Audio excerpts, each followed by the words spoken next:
आपली नित्याची वाङ्मयीन सेवा आपण सुरू करूया. सज्जन हो, या एकनाथी भागवतातल्या 7व्या अध्यायांतर्गत अवधूत आणि यदुराजांचा जो संवाद सुरू आहे, यदुराजाला अवधूत सांगतायत की या आत्मज्ञानाच्या प्राप्तीच्या मार्गावर चालत असताना जे असंख्य गुरु मी केले त्यातले काही निवडक गुरु या सृष्टीमध्ये मला जे दिसले, भावले, ज्यांना मी गुरुपण दिलं, त्यातला काल आपण चंद्र हा मी गुरु कसा केला हे अवधूत यदुराजाला सांगतायत हे आपण पाहतो. चंद्राला गुरुपण देताना अवधूत असं सांगतात की ज्या शक्तीने वस्तूमध्ये क्षणोक्षणी बदल होत राहतो, पण त्या वस्तूचं वस्तूपण जसंच्या तसं असल्यासारखं दिसतं, ही जी शक्ती आहे त्या शक्तीला काळ असं म्हटलं जातं. दुसरं एक आत्मस्वरूपच असं आहे की ज्याच्यावर काळाचा परिणाम होत नाही. आपलं जे आत्मस्वरूप आहे हे सोडून या विश्वामध्ये जेवढ्या काही दृश्य वस्तू आहेत त्या सगळ्या दृश्य वस्तूंना काळ संपवतो, त्या काळाच्या अधीन आहे. काळ अनंत आहे, अपार आहे, आणि हे सगळं विश्व त्या काळाच्या सत्तेखाली वावरत. असं का आहे तर सज्जन हो, जेवढं म्हणून दृश्य विश्व दिसतं, शास्त्र असं सांगतं की दृश्य दिसणाऱ्या सगळ्या वस्तू ह्या नाशवंत आहेत. काल एक बीज रोवलं, 4-5 दिवसांनी त्याला अंकुर, त्याचं छोटस रोपट्याचा वृक्ष, आणि काही वर्षानंतर तो वृक्षही संपून जातो. जे दिसलं ते सगळं नाशवंत. ज्याला जन्म आहे त्याला मृत्यू ठरलेला आहे, आणि हे सगळं कोणत्या शक्तीच्या आधारे चालतं सज्जन हो? ते म्हणाले ही सगळी शक्ती म्हणजे काळ आहे. पण या काळाच्या अधीन नसलेली गोष्ट तुमच्या माझ्याकडे, आणि ती म्हणजे तुम्हीच स्वतः, तुमचं आत्मस्वरूप, ज्याला आपण आत्मा असं म्हणतो, आत्मस्वरूप म्हणतो, ब्रह्मस्वरूप म्हणतो. आपण आपलं स्वरूप, आपण ब्रह्म आहोत, आपण परमात्म्याचा अंश आहोत, हे जाणून घेणं त्याला आत्मस्वरूप म्हणतो. आणि ते आत्मस्वरूप अविनाशी आहे, नित्य आहे, अनंत आहे. हे ज्यांनी जाणून मानवी जीवनामध्ये जो भगवंताचा आश्रय घेतो, भगवंताचा आश्रय घेणं म्हणजे भगवंताची भक्ती करणं, भगवंताला मानणं, आणि तो आहे तोच या सृष्टीचा आणि माझाही चलनवलन करता आहे असं म्हणून त्याच्या भक्तीमध्ये रममान होतो, भगवंताचा आश्रय घेतो, तोच फक्त या काळाला ओलांडून जातो. आता चंद्राला गुरु का केलं, चंद्राला गुरु का संबोधलं अवधूतांनी? जे 24 गुरु केले त्यातला चंद्र एक गुरु आहे. तर ते सांगताना पहिली ओवी आजच्या याच्यामध्ये म्हणजे ओवी क्रमांक 512 श्लोक क्रमांक 48च्या अंतर्गत 512वी ओवी येते. शुक्ल कृष्ण पक्षा पाडी चंद्र कळांची वाढी मोडी, ते निज चंद्री नाही मोडी, तैसी रोकडी योगिया. जन्म नाशादी षड विकार, हे देहासीच आसाचार. आत्मा अविनाशी निर्विकार, अनंत अपार स्वरूपत्वे. गटू स्वभावे नाशवंतू असे, त्यामाजी चंद्रमा बिंबलासे. नश्वरी अनश्वर दिसे विकार दोषे लिंपेना. पुढे म्हणाले घटासवे चंद्रासी उत्पत्ती नाही नाशासवे नाश प्राप्ती. चंद्रमा आपुले सहज स्थिती नाश उत्पत्ती रहितू. पुढे म्हणाले तैसा योगिया निजरूपपणे देहासवे नाही होणे. देह निमाल्या नाही निमणे अखंडपणे परिपूर्ण. काळाची अलक्ष गती दाखवी नाश आणि उत्पत्ती. ते काळ सत्ता देहाप्रती आत्मस्थिती नातळी. एवं काळाचे बळगाढे म्हणती ते देहाची पुढे पाहता आत्मस्थितीकडे. काळ बापुडे तेथ नाही. सूक्ष्म काळगती सांगता वेगे आठविले अवधूता. सिंहावलोकने मागुता अग्निदृष्टांता सांगतू. सज्जनो, चंद्राचं वर्णन करत असताना नाथ महाराज असं सांगतात. पहिला मुद्दा म्हणाले आत्मा हा नित्य आहे. आत्मस्वरूपाचंच वर्णन.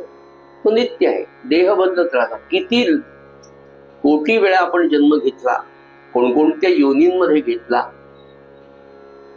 हे आज सांगणं फारच कठीण. पण इतके जन्म झाले, त्या सगळ्या जन्मांमध्ये 2-3 गोष्टी सर्वसामान्यपणे घडतात. एक जन्म, दुसरा मृत्यू, आणि त्या जन्मातलं कर्म, वासना, वासनामुळे कर्म, ह्या गोष्टी घडतच राहतात. आणि पुन्हा वासनेच्या पोटी जन्म घ्यावा लागे अनेक. हे असं इतक्या वेळेला झालेलं आहे. पण या सगळ्यांमध्ये असलेला तो आत्मा जो आहे तो स्थिर आहे. तो तसाच आहे. त्याच्या कर्मानुसार ते देह मिळाले, ते कर्म केले, ते संचित झालं, त्याचं प्रारब्ध झालं, पुन्हा देह आला, कर्मानुसार आला. आणि असे सगळे कर्माचं संचित होऊन ज्या दिवशी पाप आणि पुण्य एकत्र झालं, तेव्हा केव्हा तरी इतक्या कोट्यावधी जन्मामध्ये 5-10 वेळेला माणसाचा जन्म मिळाला, किती वेळा मिळाला हे आपण कॅल्क्युलेटच करू शकतो. पण आता या जन्मामध्ये आपल्याला या मार्गावर, मुमुक्षुच्या या भगवंताच्या मार्गावर आपण आलो, याचा अर्थ बरेच जन्म आपण खूप चांगलं काम केलं. पुनश्च एकदा मी तुम्हाला सांगतो की नाथ महाराजांचं बोधवचन स्वतः संत नाथ महाराज सांगतात की अनंत जन्माच्या पुण्यराशी जेव्हा एकत्र येतात एखाद्या मानवाच्या जीवनामध्ये, अनंत जन्माच्या त्याच्या पुण्यराशी एकत्र जेव्हा एकवटल्या जातात, तेव्हाच भगवंताचं नाम मुखात येतं. नाथ महाराजांसारखा संत ब्रह्मज्ञानी पुरुष, परमात्म स्वरूप असलेला पुरुष जेव्हा एखादा सिद्धांत सांगतो, त्याच्यावर तर आपण विश्वास ठेवा. आणि त्या सिद्धांतानुसार जर आपण आपलं जीवन पाहिलं तर आपण खरोखर अतिशय चांगल्या मार्गावर भगवंताच्या कृपेने. आता फार दूर भगवंत नाही, पण तरीही महाराजांनी एक सूचना दिली. जर तुम्हाला निंदा गोड वाटत असेल तर परमात्मा तुमच्यापासून अजून फार लांब आहे. हीही एक सीमारेषा आपण आपल्या लक्षात घेतली पाहिजे. आणि त्या बाबतीत आत्मचिंतन आपण करावं. ते म्हणाले आत्मा नित्य आहे, अविनाशी आहे.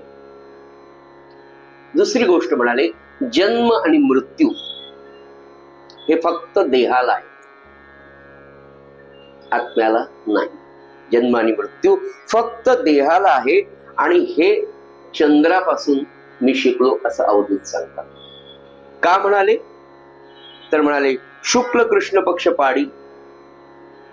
शुक्ल पक्षामध्ये प्रतिपदेपासून पौर्णिमेपर्यंत चंद्राची कला वाढत जाते. वद्य पक्षात, कृष्ण पक्षात प्रतिपदेपासून अमावस्येपर्यंत ती चंद्राची कला घटत जाते. अमावस्या येते. पौर्णिमा आणि अमावस्या ह्या चंद्राच्या कळा आहेत. चंद्र जसाच्या तसाच आहे. घटणं आणि वाढणं चंद्राच्या चंद्रत्वाला कुठेच बाधत नाही. तो चंद्र आहे तसाच आहे. पृथ्वीच्या परिवलनामुळे, चंद्राच्या परिवलनामुळे या सगळ्या गोष्टी आम्हाला भासतात. पण त्या वस्तूच ते म्हणाले ना, ज्या शक्तीने क्षणोक्षणी बदल झालेला आपल्याला दिसतो, पण वस्तूचं वस्तू पण तसंच राहतं. त्या शक्तीला काळ असं म्हणतात. ही काळाची गती आहे. प्रतिपदा ते पौर्णिमा, पौर्णिमेपासून प्रतिपदेपासून पुन्हा दुसऱ्या पौर्णिमेपासून अमावस्येपर्यंत चंद्र जसाच्या तसा आहे. पुढे म्हणाले, जन्मनाशादी षडविकार हे देहासीच साचार. पुढे म्हणतात की जन्म मृत्यू षडविकार हे कोणाला आहे? आत्म्याला आहे? हे देहाला आहे. तुमचा जन्म झाला तुम्ही मरणार. नंबर 2, जन्म झाला की वासना, षडविकार, आनंद, दुःख, मोह, माया, मत्सर, राग, अंक, सगळं हे देहाला आहे. आणि हा देह सुटल्यानंतर तो आत्मा पुन्हा पुढच्या प्रवासाला तयार आहे. पण हे सगळं नाथ महाराज सांगतात की आत्मा अविनाशी निर्विकार, हे देहासीच साचार, आत्मा अविनाशी निर्विकार, अनंत अपार स्वरूपत्वे. आत्मा कसा आहे म्हणाले? तो अनंत आहे, अविनाशी आहे, अपार आहे. आणि हे सगळं पाहत असताना पुढे म्हणाल्या, घटू स्वभावे नाशवंतू असे, त्या माझी चंद्रमा बिंबला असे, नश्वरी अनश्वरी दिसे, विकार दोषे लिंबेना. वेदांतातलं उदाहरण, मातीचे घट केलेले, त्याच्यात पाणी टाकलं, त्याच्यामध्ये चंद्राचं प्रतिबिंब पडलं, घट फुटून जाऊ, घट निर्माण होतो, घट पुन्हा फुटून जातो. घटामध्ये चंद्राचं प्रतिबिंब दिसतं. घट अशाश्वत आहे, त्या अशाश्वतामध्ये शाश्वत असलेल्या चंद्राचं प्रतिबिंब दिसतं. आणि मला ते हालायला, चंद्र हालतोय, चंद्र स्थिरच आहे. घटामध्ये गढूळ पाणी असेल, आपल्याला चंद्र गढूळ झाले, पण चंद्राला तर काहीच नाही. घट फुटून गेला तर चंद्र काय वाहून जातो का पाण्याबरोबर? तो दिसेनासा होतो. घट होता तेव्हाही चंद्र होता, घट नाश पावला म्हणून चंद्रही नाश पावला नाही. हा सिद्धांत. चंद्र बिंबला असे, नश्वरी अनश्वर, जे नश्वर आहे घट, माफ करा, शाश्वत आणि अशाश्वत, नश्वर आणि अनश्वर हे म्हणत असताना त्यांना म्हणायचं की ते अशाश्वत घट आहे, त्याच्यामध्ये प्रतिबिंब जो शाश्वत असलेला चंद्र दिसतो. नश्वरी अनश्वर दिसे, विकार दोषे लिंपेना, त्याला काहीच विकार नाही चंद्राला. हे सगळं तुम्हा आम्हाला दिसत राहतं त्या घटाच्या अशाश्वततेमुळे, नश्वरतेमुळे. अनश्वर चंद्र, नश्वर घट आहे. पुढे म्हणाले, घटासवे चंद्रासी उत्पत्ती, नाही नाशासवे नाश प्राप्ती, चंद्रमा आपुल्या सहज स्थिती, नाश उत्पत्ती रहितू. हे सगळं कशासाठी सांगायचं म्हणाले? पुढे येणारे योगी. पुढे म्हणाले की हा चंद्राचं नाश उत्पत्ती रहित आहे, की तो चंद्र जो आहे तो आपल्या सहज अवस्थेमध्ये आहे, त्याला उत्पत्ती नाही, त्याला नाशही नाही, असा उत्पत्ती आणि नाश रहित असलेला चंद्रमा आहे. आणि मग पुढे म्हणाले, देह निमाल्या नाही तैसा योगी या निजरूपपणे, देहासवे नाही होणे, देह निमाल्या नाही निमणे, अखंडपणे परिपूर्ण. अवधूत म्हणतात, नाथ महाराज आपल्याला सांगतात तो संवादामधून, की त्या योग्याचं जीवन सुद्धा अगदी या चंद्रमासारखं आहे. त्याला घट नाही, त्याला वाढ नाही, त्याला सुख नाही, त्याला दुःख नाही, सहजावस्थेत. सूत्र एवढंच आहे सज्जन हो. हे सगळं एवढं मोठं नाथांना किंवा भगवान गोपाल कृष्णाला किंवा उद्धवाला यदुराजाला जे सांगायचं ते आपल्यासाठी आहे. सहजावस्था आयुष्यामध्ये. आणि सहजावस्था केव्हा येईल, कशी येईल? स्वीकार, त्यांना घडली, स्वीकार स्वीकार स्वीकार, शांत राहा. हे सांगणं सोपं आहे मला, तुम्हाला ऐकणं त्याच्यापेक्षा जास्त सोपं. तुमच्या माझ्या जीवनामध्ये, सामान्य प्रापंचिकाच्या जीवनामध्ये विवेकानेच हे साधतं, अभ्यासानेच साधतं, एकदम नाही साधलं. इतक्या वर्षीचे, इतक्या जन्मोजन्मीचे मलिन संस्कार जे आपल्या अंतःकरणावर झालेले आहेत, कामाचे, क्रोधाचे, मोहाचे, मत्सराचे, हे सगळे संस्कार आजच जातील असं नाही, पण ते जाणारच नाही म्हणून आपण काहीच करू नये, आपला कर्म परत वाढवत राहावं, हे योग्य. पश्चात्तापेन सिद्ध. पश्चात्ताप झाला पाहिजे, त्याच्याशिवाय विकार जाणार नाही, आपल्यातले दोष जाणार नाही. ते म्हणाले योगियाच्या बाबतीत काय तर तो म्हणले तो चंद्रमासारखा सहज अवस्थेमध्ये राहतो. चंद्राचा तैसा योगी या निज रूपपणे देहासवे नाही होणे, असा हा योगी देहाबरोबर. योगी देखील आत्मस्वरूपामध्ये, योगी आत्मस्वरूपाचं ज्ञान झालेलं आहे आणि देहाबरोबर तू जन्मास, त्याचा तो आत्मस्वरूपच आहे, त्यामुळे तो जन्मालाही येत नाही आणि तो मरतही नाही, तो नाशही पावत नाही. म्हणून महाराज काय म्हणाले, मी देहात होतो तेव्हाही मी नव्हतो आणि आज मी देहात नाही तरी मी नाही खरा ब्रह्मज्ञानी पुरुष. तर मी कुठे आहे? मी एका नामामध्ये आहे. जे भगवंत, जेथे नाम तेथे माझे प्राण. ही जी महाराजांची शिकवण आहे सज्जन हो, ही सकल संतांची, पण महाराजांनी फार सोपी करून सांगितली. महाराज म्हणत असताना, गोंदवलेकर महाराजांनी हे आपल्याला सांगितलं, पण महाराज म्हणत असताना सद्गुरु तत्वाने दिलेलं हे ज्ञान आहे. अरे मी कुठे? मी म्हणतात ना, मरणारा गुरु नसतो आणि रडणारा चेला नसतो. ज्या सद्गुरूंच्या सहवासात, त्यांच्या संस्कारात आपण राहतो, तेव्हा या परमतत्वाचं जर ज्ञान झालं नाही तर काय होतं? सद्गुरु रामानंद महाराजांनी देह ठेवला 1930 साली. सगळे शिष्य तिथे होते आणि पूज्य श्री महाराज नित्य सेवेमध्ये त्यांच्या होते. सगळे काय सांगतो आणि किती प्रेम. सद्गुरु प्रल्हाद महाराजांचे वाक्य, माझं संपूर्ण जीवन ही सद्गुरु रामानंद महाराजांची कृपा आहे म्हणाले, मी माझं काहीच नाही. दुसरं म्हणाले, माझ्या सद्गुरूं व्यतिरिक्त माझं कुठेच प्रेम नाही. आणि तुमच्या एकदा गोष्ट तुमच्याबरोबर कदाचित शेअर केली असेल. उत्तर प्रदेशमध्ये वाराणसी पासून काही अंतरावर एका अत्यंत साध्या खेड्यामध्ये एक सत्पुरुष राहतात. त्यांचं नाव आहे अवधभूषण महाराज. काही वर्षांपूर्वी मुंबईतल्या कुर्ल्याला एका कंपनीमध्ये ते काम करत. शनिवार रविवार सुट्टी मिळाल्यानंतर भगवंताचं बालपणापासून प्रेम. सुट्टीच्या दिवशी मुंबऱ्याच्या जवळ जी डोंगर आहे, त्या डोंगरांच्या कपारींमध्ये जाऊन, गुहेमध्ये जाऊन हा सत्पुरुष साधनेला बसायचा. आणि ते साधनेला बसले असताना 2 वाघ त्या गुहेच्या बाजूला बाहेर उभे असायचे, पुढे आत जाऊ.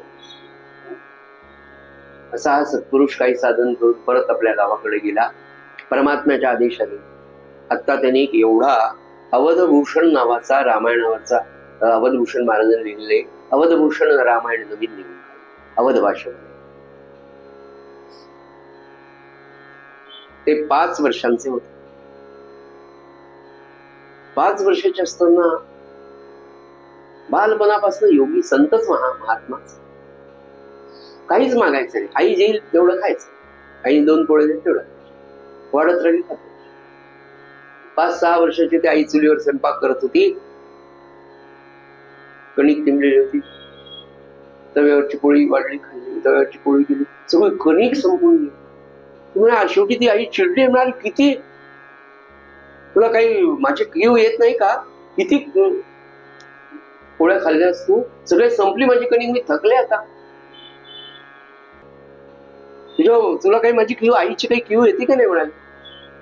अशी रागावली की आईच शेवटी.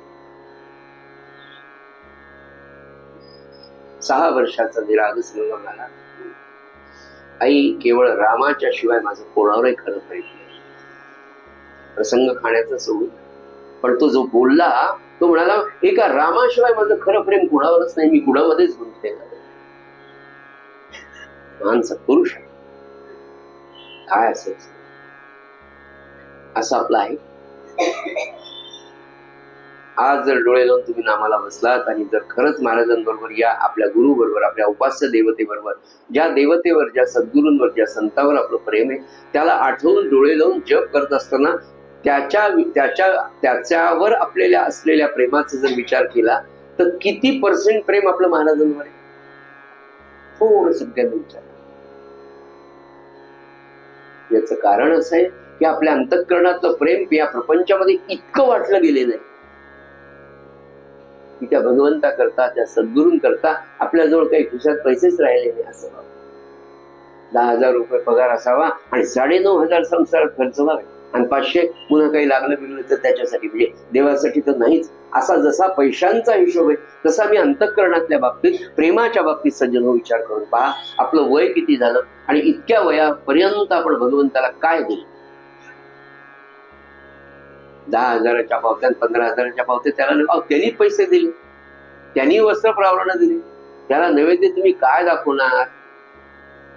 नळाला पाणी नाही आहे, काय करता, शंख केल्याशिवाय दुसरं काय करू शकतो, मग आपण त्याला काय देणार आहे. आणि त्याला त्याची अपेक्षाही नाही. त्या भगवंताला, त्या सद्गुरुनाथाला तुमच्या नितांत प्रेमाची, स्वची अपेक्षा, स्व. म्हणा महाराज मी तुमचा आहे, बस माझं सगळं तुमचं, मी तुमचा आहे, जसा आहे तसा मी तुमचा आहे, माझं नितांत प्रेम तुमच्यावर आहे, नव्हे करून तर. अहो नाही, मानस पूजेत जमत नाही, प्रत्यक्षातच तोडून होते. मनाने द्यायला काही हरकत आहे का मानस पूजेमध्ये आपल्याला. मी हे सगळं आपल्या सगळ्यांचं बोलतो बरं, मी काही तुमच्यापेक्षा वेगळा नाही. ही माझीच कथा मी तुम्हाला सांगतो. तुमच्याविषयी बोलण्याचा नैतिक दृष्ट्या आणि कुठल्याच दृष्टीने मला अधिकार नाही, पण स्वतःच चिंतन केल्यावर लक्षात. पण तसं योग्याचं नाही. पण महाराज जे म्हणाले, अरे मी देहात होतो तेव्हाही नव्हतो, मी देहात नाही तरी मी आहे, कारण मी एका नामामध्ये, अशी अवस्था योग्याची. या सूत्रावरून महाराज आपल्याला सांगतात की योगी जन्मालाही येत नाही, त्याचा जन्मही नाही, त्याचा मृत्यू नाही, तो अखंड आहे. पुढे म्हणाले, काळाची गती सज्जन हो, तो योगी, तो ब्रह्मज्ञानी पुरुष, तो संत, ते सद्गुरु अखंड परिपूर्ण आहे. म्हणजे महाराज नामावतार काय आहेत खरं म्हणजे, तर ते नाम म्हणजे परब्रह्म, ते तुमच्या माझ्या उद्धारासाठी देह धारण करून आलं, पण ते नामाचं स्वरूप आहे म्हणून ते नामावतार. आणि दुसरं दाखवून दिलं त्यांनी, त्यांच्या चरणकमलाला स्पर्श केल्यानंतर खऱ्या साधकाला त्यांच्या चरणांमधून नाम ऐकू आले. देहाने तो नामावतारच हे दाखवूनही दिलं. आणि ते का आहे तर ते नामच या मनुष्य रूप धारण करून तुमच्या माझ्यासाठी उद्धाराला संत महात्म्याच्या रूपाने, सद्गुरूंच्या रूपाने सज्जन येतं, म्हणून तो अखंड परिपूर्ण आहे. म्हणून योग्याला जन्म नाही, मरण नाही, संताला, सद्गुरूला. महाराजांनी जेव्हा देह ठेवला, मला मी ते सांगत होतो रामानंद महाराजांच्या बाबतीत, सगळ्या सद्भक्तांचं सांत्वन एकटे प्रल्हाद महाराज. सद्गुरू रामानंदांनी देह ठेवला हे त्यांना काही कळत नव्हतं. पुन्हा या सगुणाचा स्पर्श, या सगुणाचा सेवा आपल्याला मिळणार ही त्यांना माहित नव्हतं का. पण म्हटलं ना, मरणारा गुरु नसतो आणि रडणारा चेला नसतो. अखंड माझ्या मानस पूजेमध्ये ते माझ्याच जवळ आहे, नामाच्या रूपाने ते अखंड जिवंत आहे. नवे नवे सज्जन हो, खरं सांगू का, काय सांगू, आपल्या सद्गुरूंना अखंड जिवंत ठेवण्याचं काम आपलं आहे. आणि ते कशाने होईल, अखंड त्यांच्या अनुसंधानात आणि अखंड त्यांच्या नामात जर राहिलं तर ते कायम जीवन. आपल्या घरामध्ये आपली कुलदेवता, आपली उपास्य देवता, आपल्या सद्गुरूला जिवंत ठेवण्याचं काम भक्ताला, साधकालाच करावं लागतं. त्यांनी जर नाही केलं तर ते सुप्त अवस्था. महाराज म्हणाले ना, अरे मला तुमच्याकडे यायचंय, पण तुमच्या हृदयातले दरवाजेच तुम्ही बंद करून ठेवले. म्हणजे काय म्हणाले, म्हणजे तुम्ही इतकं तुमचं अंतःकरण, तुमचं हृदयाची दारं बंद केलीत, म्हणजे तुमच्या हृदयात सगळ्या वासना, अपेक्षा, कामनाच भरलेल्या आहेत. मला बसायला जागाच, दारं बंदच आहे. म्हणून नित्य एक तरी सकाळची संध्याकाळची वेळ मानस पूजे महाराज. आणि मानस पूजा झाल्यानंतर त्यांना काढून नाही द्यायचं, त्यांना आपल्या अंतःकरणामध्ये मस्त आपल्या हृदय सिंहासनावर बसवायचं. महाराज इथेच थांबावर, जाता येता श्रीराम श्रीराम त्या चरण कमलाला हात लावायचा. हा भाव एकट्याने एकट्याची परमार्थ म्हणजे एकट्याने एकट्याशी खेळायचा खेळ, मस्त खेळत राहायचा. कोण पाहतंय, कुणाला कळते तुमच्या मनात काय चाललंय. मुखाने नाम सुरू आहे, मस्त जाता येता. त्यातही पुन्हा एक अजून काल माझ्यावर सुंदर गोष्ट वाचण्यात आली, आपल्यापैकी काही जणांना माहित. मागे आपण हा विषय बोललेलो आहे मागच्या वर्षी. नामाच्यासाठी, नामाचं प्रेम उत्पन्न होण्यासाठी काय करावं, तर एका लयीमध्ये, एका नादामध्ये तुम्हाला जी लय आवडेल, जे नाद आवडेल करून पहा. आपण रिंगटोन्स कशा बदलतो आपल्या मोबाईलच्या, नाही ही नाही आवडली ती, ती नाही आवडली ती, तशा रिंगटोन्स जशा बदलतो, जी आवडती ती ठेवतो, तशी एक नामाची धून, एक नामाची लय ठेवावी. कुणाला श्रीराम अशी आवडेल, कुणाला अशी आवडेल श्रीराम जय राम जय जय राम, श्रीराम जय राम जय जय राम, श्रीराम जय राम जय जय राम, श्रीराम जय राम जय जय राम. जी आवडेल ती आपल्या मनात ठेवायची आणि वैखरीने म्हणायची, जे मुखाने म्हणत राहायची, ऐकत राहायची. जेव्हा तुम्ही ऐकता ना कानानी आणि मुखाने म्हणता, तेव्हा ती जी व्हायब्रेशन्स, म्हणण्याची जी व्हायब्रेशन कंपन आहेत ना, ती सर्व शरीरात सगळ्या अवयवांमध्ये समाविष्ट होतात. आणि तुम्ही थांबले की काही वेळपर्यंत तरी, म्हणजे तुम्ही घरी प्रयोग करून पहा, एक 10 मिनिटं डोळे लावून छान एका लईमध्ये तुम्हाला आवडणार श्रीराम जय राम जय जय राम, श्रीराम जय राम जय जय राम, श्रीराम जय राम जय जय राम. मॉर्निंग वॉक श्रीराम जय राम जय जय राम, श्रीराम जय, एक पाऊल श्रीराम, असं करून एक 10 मिनिटं म्हणून पहा. 10 मिनिटं शांत बसा, कमीत कमी पुढचा 1 मिनिट तरी ती सगळी कंपन, ते व्हायब्रेशन्स, तो नाद 1 मिनिट पर्यंत तरी तुम्हाला अनुभवायला मिळतो. ही 1 मिनिटाची, 2 मिनिटं, 2 मिनिटाची, 3 मिनिटं करणं हा अभ्यास आहे. आणि ही व्हायब्रेशन्स जेव्हा सारखी सुरू राहतात, तेव्हा अखंड नामाला जरा जोर येतो. लईमध्ये नाम, तालामध्ये, नादामध्ये हा अभ्यास खूप पुढे येतो. सज्जनो, ही जी योग्याची सहजावस्था, ही तुमच्या माझ्या जीवनामध्ये आपल्याला शिकायची, त्याच्यासाठी हा अभ्यास. पुढे म्हणाले की काळाची सत्ता, काळाची गती फार गहन आहे सज्जन, आणि ती उत्पत्ती आणि विनाश घडवून आणते काळ. पण योग्याच्या देहावर त्या काळाची सत्ता, आत्मस्थितीला त्याचा धक्का लागले. देहावर येईल, देहावर येईल, पण देह पंचमहाभूताचा आहे, तो निर्माण झाला, तो नाश पावणार, त्याला उत्पत्ती, स्थिती आणि लय आहे. पण आत्मस्थितीला मात्र त्याच्या धक्का लागेल. देहाच्या दृष्टीने काळाचं सामर्थ्य मोठं खरं आहे, पण आत्मस्थितीच्या दृष्टीने बिचारा काळ काहीच करू शकत नाही. जी अवस्था योगी भोगतो ती तुम्ही आम्ही भोगू शकतो, पण अभ्यासाची गरज आहे. नाथांना, अवधूताला हेच आपल्याला सांगायचंय की अरे, आम्ही ज्या मार्गाने गेलो, स्वतः नाथ या मार्गाने गेले, सगळे संत महात्मे याच मार्गाने गेले, आणि त्या आनंदाला त्यांनी याच देही, याची डोळा प्राप्त करून दिली. 1926 साली महाराजांची उन्मनी अवस्था आली. तासन तास त्या अवस्थेमध्ये उन्मनी, गोंदवलेकर महाराज उन्मनी अवस्था 6 महिने,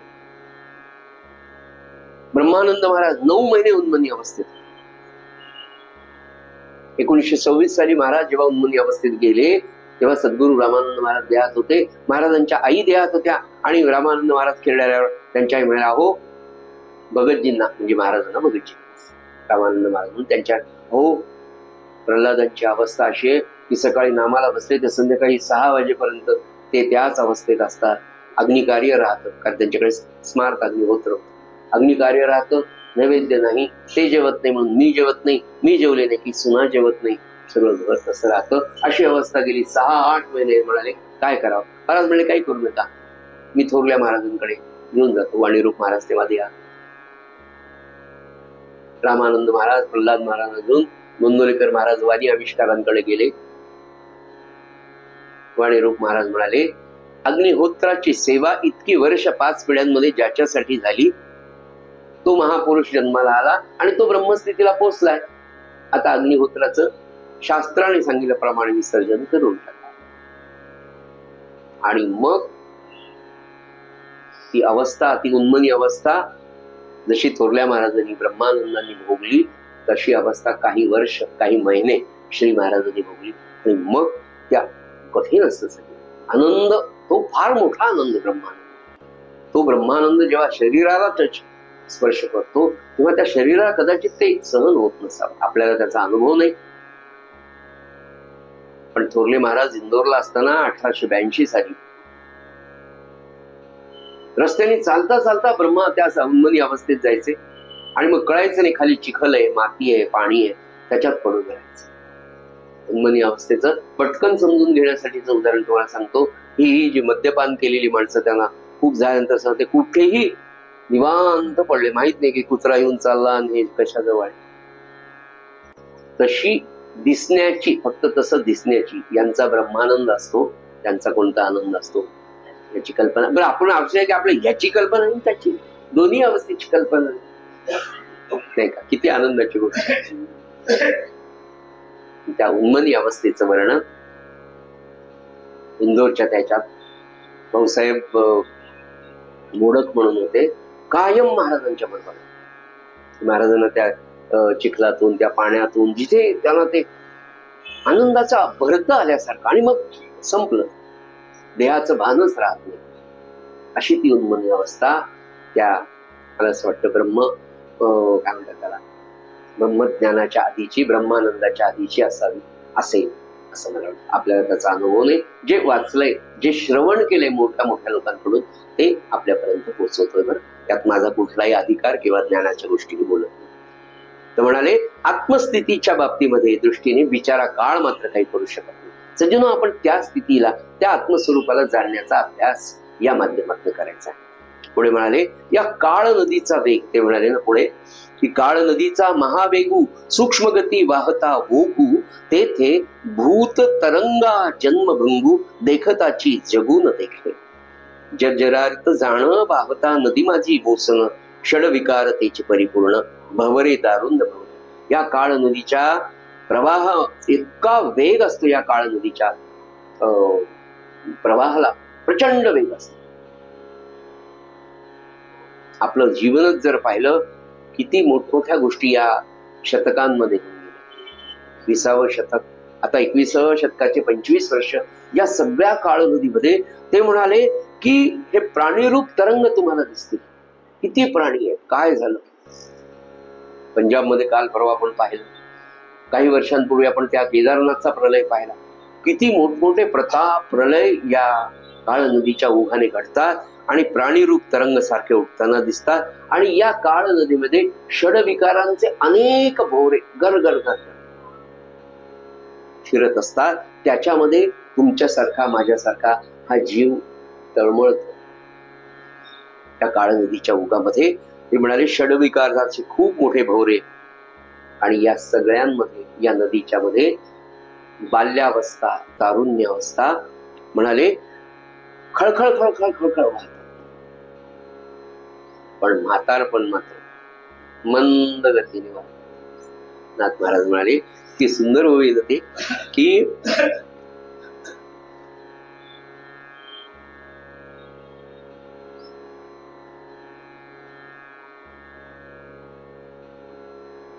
प्रत्यक्ष पाहता देहासी काळ वयत असे ग्रासी, बाल्य कौमार तारुण्यासी निकट काळासी न देखती. अलक्ष काळाची काळगती, या लागी गुरु केला गभस्ती चंद्र. त्यापासून शिकलो स्थिती, तेही निरुपती परियेसे. यदुराजा ऐक म्हणाले, मी चंद्राला का गुरु केलं म्हणाले की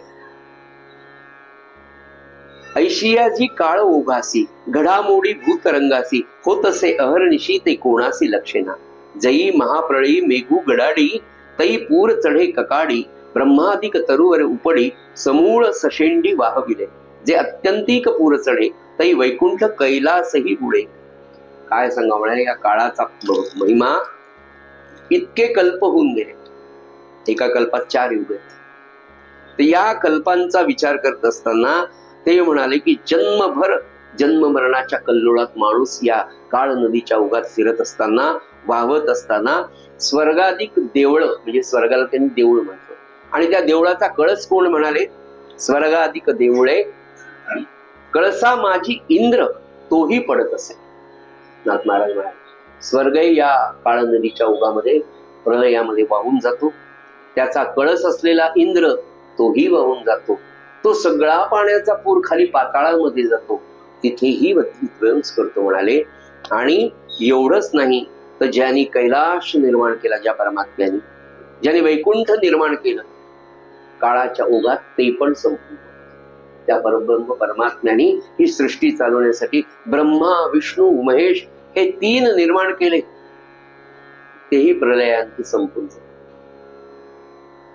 थोडक्यात अगदी छोट्या काळ नदीचं वर्णन त्यांनी सांगितलंय. आणि काळ नदीची गोटी म्हणाले अत्यंत सूक्ष्म. पुढे म्हणाले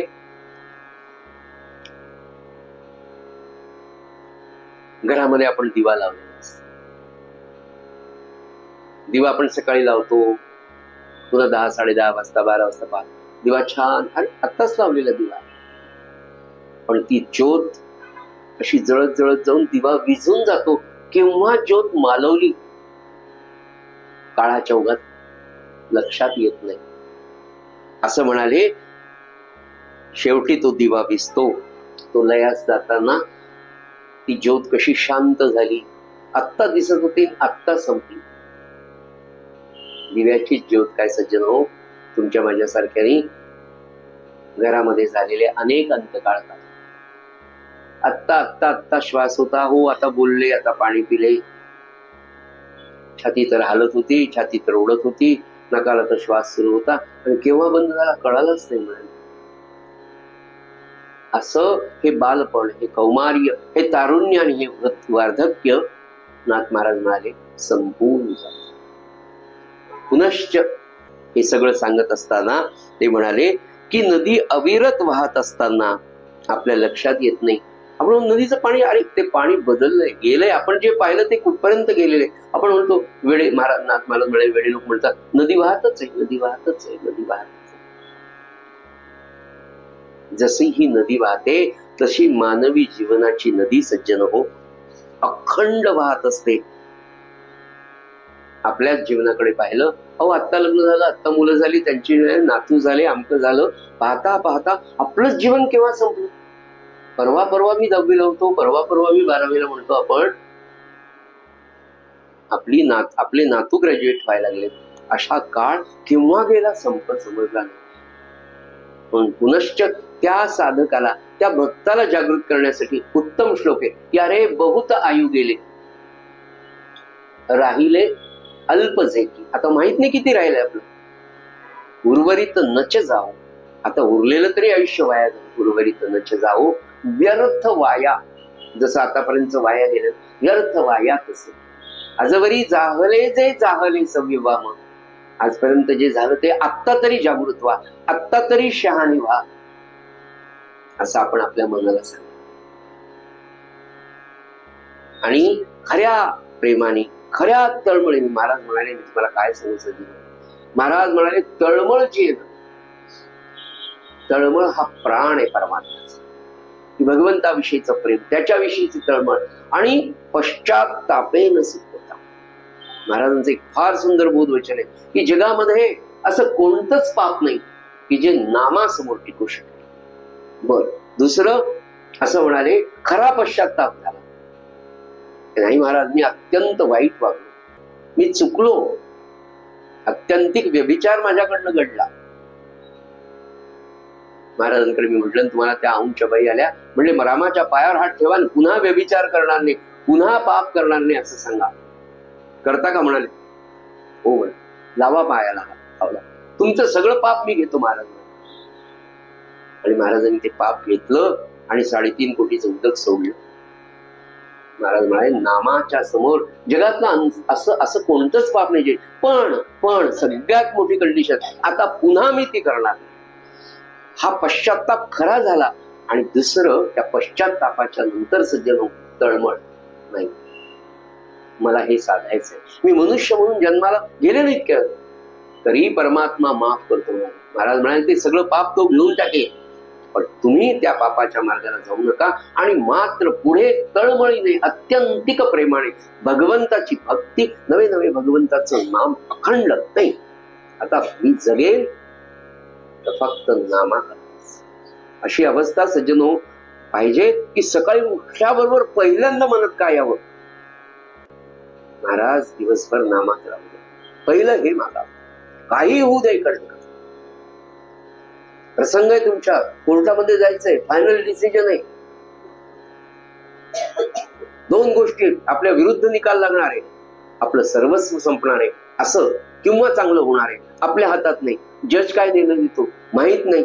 त्याही दिवशी सकाळी उठल्यावर एक विचार करा, महाराज काय व्हायचं उद्या, नाम सुटू.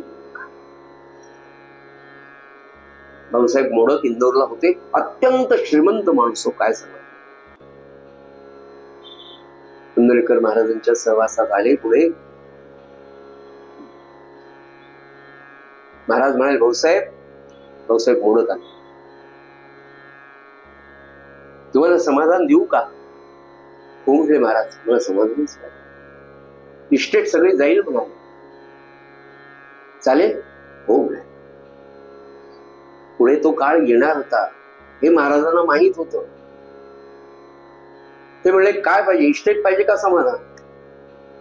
भाऊसाहेब मोडक म्हणाले, मला समाधान. नक्की? हो. सगळी इस्टेट गेली तर चालेल, मान सन्मान नाही मिळाला तर चालेल, अपमान झाला तरी चालेल, अन्न देशाधारी नामाला सोडणार नाही. भाऊसाहेब समाधान मिळेल. आणि भाऊसाहेब मोडकांना महाराजांनी अखेरच्या क्षणापर्यंत परिस्थिती प्रचंड बदलली. आणि सज्जन हो, मानवी जीवनामध्ये श्रीमंतीनंतर दारिद्र्य येणं, गरिबी येणं हे मृत्यूपेक्षा जास्त दुःखकारक असत. पण अशाही परिस्थितीत भाऊसाहेब मोडकांना श्री महाराजांनी अत्यंतिक समाधानात ठेवलं. निष्ठा, तळमळ, नाम, भगवंताचा अखंड.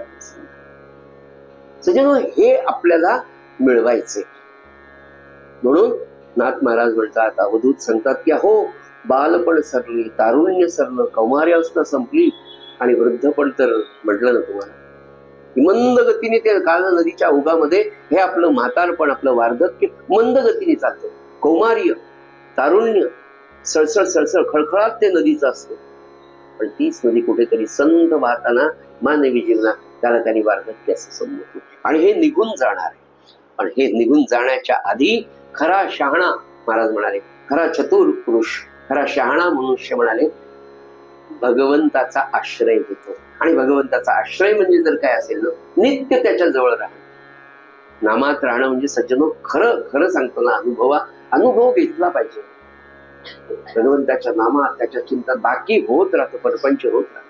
प्रपंचाच्या दृष्टीने आपलं कर्तव्य तेवढं व्यवस्थित करावं आणि ते कर्तव्य झाल्यावर त्यांच्या कानावर घालावं आणि अखंड नामामध्ये राहावं. त्या नामाच्या झुल्यावर असं झुलत राहणं हे त्यालाच जमेल ज्याला मनापासून नाम साध, किंवा मनापासून ज्याचं नामावर प्रेम. आणि खरं सांगतो तुम्हाला, जगात खरं काय जर मिळवायचं असेल ना, तर नामाचं प्रेम आणि अखंड नामात राहणं. त्याच्या समोर जगातली सगळी सुख हे सकल संत तर सांगतात, पण त्याही पेक्षा मी तुम्हाला सांगतो, ज्या ज्या सामान्य प्रापंचिक मध्यमवर्गीय माणसांनी मनापासून याचा अभ्यास केला ना, त्यांना तीच अनुभूती जी सद्गुरूंना आलेली, जी संतांना आलेली, ती सामान्य कुटुंबातल्या स्त्रियांना, पुरुषांना महाराज आजही देतात. आजही. काय सांगू, फक्त खरा करणारा आपल्यासारखा कमी पडतो. ते कमी न पडण्यासाठी नित्याचा अभ्यास, शरणागती त्यांच्या काना. आणि सगळ्यात पुन्हा पुन्हा मी तीच गोष्ट मी सांगण्यापेक्षा मला जे श्रवण करायला मी सांगणार आहोत, प्रत्येक गोष्ट त्यांच्या कानावर घाला. प्रत्येक तुमच्या महाराज काय म्हणाले, काय सांगू तुम्हाला, सत्पुरुषांचं, ब्रह्मज्ञानी पुरुषांचं काय, त्याला सगळंच माहिती असतं. महाराज म्हणाले, तुम्हाला असं वाटतं तुमच्या मनामध्ये एक विचार यायच्या आधी मला कळलेला आहे. महाराजांनी सांगितलं म्हणून आपल्याला सद्गुरु तत्वाचं ज्ञान होतं. महाराज म्हणाले, माझ्या सद्गुरूंनी मला 2 विद्या दिल्या. एक, मला पाहिजे तेव्हा पाहिजे तिथे प्रगट होता येत, जाता येत. आणि दुसरं म्हणाले, माझ्या माणसाचा अंतकाळ साधता. काय आनंद आहे. काय होत असेल अंतकाळ साधणं म्हणजे सगळं? कसा अंतकाळ साधला जात असेल? त्याचं चिंतन करताना महाराज असं म्हणाले, त्यांनी प्रश्न विचारला, महाराज अंतकाळी तर सकल संतांनी सांगितलं की अत्यंतिक प्राणांतिक वेदना असतात. 1000 इंगळ्या एक वेळा चावल्यावर जेवढं दुःख असतं तेवढं शारीरिक वेदना असतात, असं तसं. अशा परिस्थितीमध्ये तुम्ही आम्हाला कसं समाधान देत असाल? महाराजांनी फार सुंदर उदाहरण ते म्हणाले, तुम्ही किरायाच्या घरात राहताय. किरायाच्या घरात राहत असताना 5-10 लाख रुपये लोन घेऊन नवीन घर बांधले आणि आता वास्तुशांती करून तुम्हाला नवीन घरात राहायला जायचंय. त्यावेळेला तुम्हाला किरायाचं घर सोडताना दुःख होतं का? काय असतं? नवीन घरात जायचा आनंद असतो. ती जी तुमची अवस्था असते ती अवस्था मी अंतकाळी करतो म्हणा. आणि ती कशाने होते? ते तुमच्या विकार, हा नामाने तर सांगतं, मूळ त्याचं नामानेच सांगतं, पण तुमचे विकार, तुमच्या वासना सगळ्या समजून तुम्हाला या अवस्थेला. एक माणूस, दुसरं उदाहरण दिलं, तुम्ही क्लर्क आहात, 15 वर्ष त्या टेबलवर काम केलं, त्या ऑफिसमध्ये काम केलं, पण तुमचं प्रमोशन होऊन बदली झाली, मग दुःख होईल का? किती उड्या मारत तुम्ही जाल म्हणाल. ही जी अवस्था आहे ही अंतकाळी मी तुमची करतो म्हणाल. कोणत्या ग्रंथामध्ये हे लिहिलंय? काय संत सांगतात, कसं ज्ञान देतात, काय त्यांच्याकडे ज्ञान असतं. आपण म्हणतो ज्ञानकोश, ब्रह्म सगळ्या विश्वाचं ज्ञान त्याच्या. त्याच्यावरही एकाने प्रश्न विचारला, महाराज तुम्ही तर काय, तुम्हीच आम्हाला सांगितलं म्हणे की तुम्ही गोंधळ्याची 2च इयत्ता शिकले, कुठे गुरुकुलात गेला नाही, वेदांचं शिक्षण नाही, शास्त्राचं शिक्षण नाही, उपनिषदाचं शिक्षण नाही, इकडच्या शाळेतली 2च वर्ग, 2ऱ्या वर्गापासून 2ऱ्या वर्गात शाळा सोडली, प्रल्हाद महाराजांनी 3ऱ्या वर्गात शाळा सोडली. त्यामुळे मग तुमच्याकडे ज्ञान येतं कुठे? एक एमकॉम असलेला, एमकॉम फायनलला असलेला एक विद्यार्थी महाराजांकडे गेला. त्यांचं नाव श्रीपाद बेलसरे, त्यांचं वय आज जवळपास 80 वर्षांचं आहे. बाबा बेलसरेची पिढी. त्यांच्या जीवनात घडलेली घटना मला सांगायचंय. योगी, तो ज्ञानी, तो ब्रह्मज्ञानी काय असतो? आणि त्यांचा उद्या एमकॉम फायनलचा पेपर होता आणि एक प्रश्न अकाउंटन्सी मधला का कुठल्या विषयाचा, त्यानं ती संकल्पना स्पष्टच होईना. वडिलांना म्हणजे बाबा बेलसरे म्हणाले, बाबा उद्या माझा एमकॉमचा पेपर आहे, आता काय करू? तर हे म्हणाले, मी फिलॉसॉफीचा. महाराजांकडे जा म्हणाले. वाडीवरून महाराज प्रगट होते. महाराजांकडे महाराज म्हणाले, महाराज उद्या माझा पेपर, मला खूप टेन्शन आलं आणि उद्या असं. अरे महाराज प्रगट झाल्यावर म्हणजे, अरे मी तर काही शिकले नाही, तू तर काय विचारायला? त्यांच्या पद्धतीप्रमाणे मला काहीच येत नाही वगैरे. तरी पण म्हणले, मी काय सांगतो ते पहा आणि लक्षात ठेव, तुझ्या याच्यात जमतं का, तुझ्या विषयात ते बसतं का पहा. मी किती नम्रता.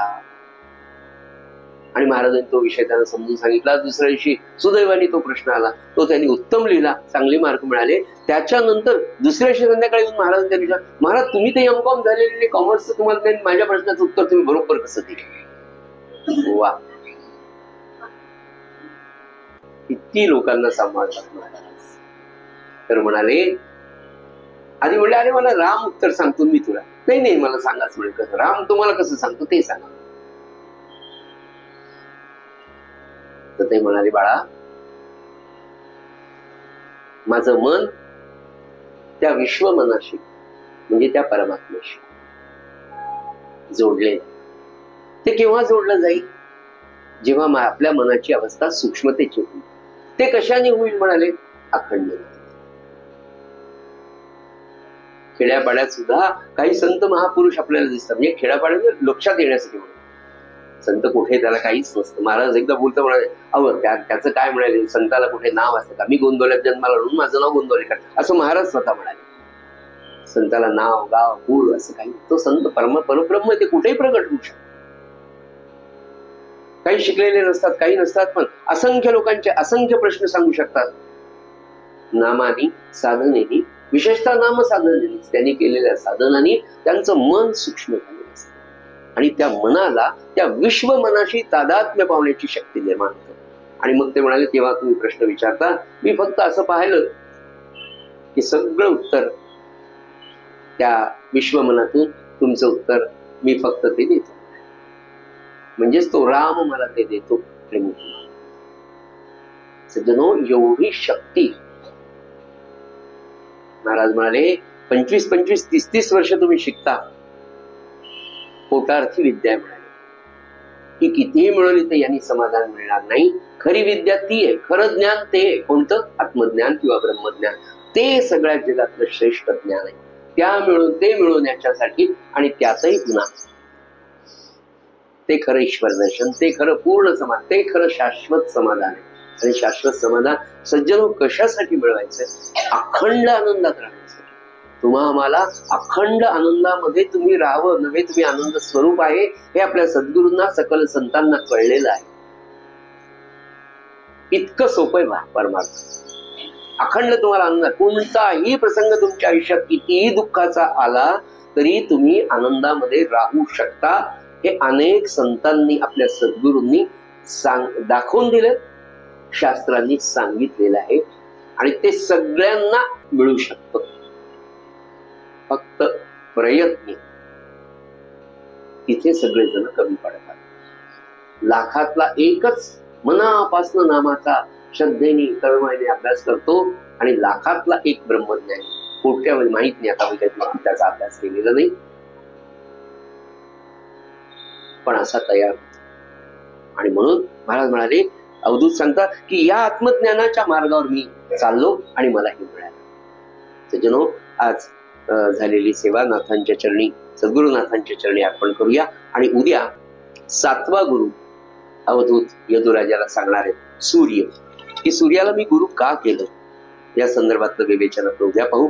झालेली सेवा नाथ महाराज आणि सद्गुरुनाथांच्या चरणी अर्पण करून नाथांचा प्रार्थनेचा जो अभंग आहे, जो मानवी जीवनात अत्यंत सकारात्मकता, त्याही पेक्षा कोणत्याही परिस्थितीमध्ये आपल्या मनाची अवस्था न हलू देणारा, तो अभंग प्रार्थना म्हणून घेऊया. श्रीराम. आवडीने भावे हरी नाम घेसी, आवडीने भावे हरी नाम घेसी, तुझी चिंता त्यासी सर्व आहे, सर्व आहे. आवडीने भावे नको खेद करू, कोणत्या गोष्टींचा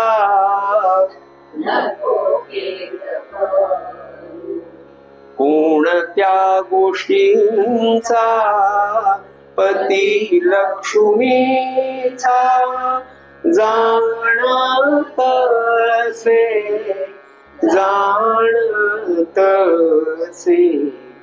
आवडीने भावे सकल जीवांचा, करीतो सांभाळ सकल जीवांचा, करीतो सांभाळ तुझ मुकलीला ऐसे नाही, ऐसे नाही.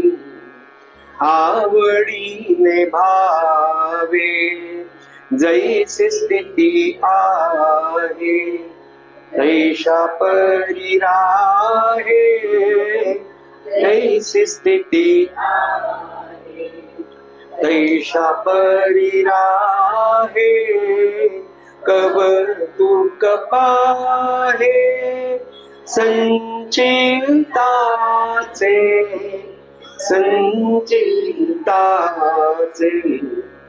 आवडीने भावे एका जनार्दनी भोग प्रारब्धाचा एका जनार्दनी भोग प्रारब्धाचा हरी कृपे त्याचा नाश आहे नाश आहे आवडीने भावे हरी नाम घेसी तुझी चिंता त्यासी सर्व आहे सर्व आहे आवडीने भावे आवडीने भावे आवडीने भावे. सद्गुरुनाथ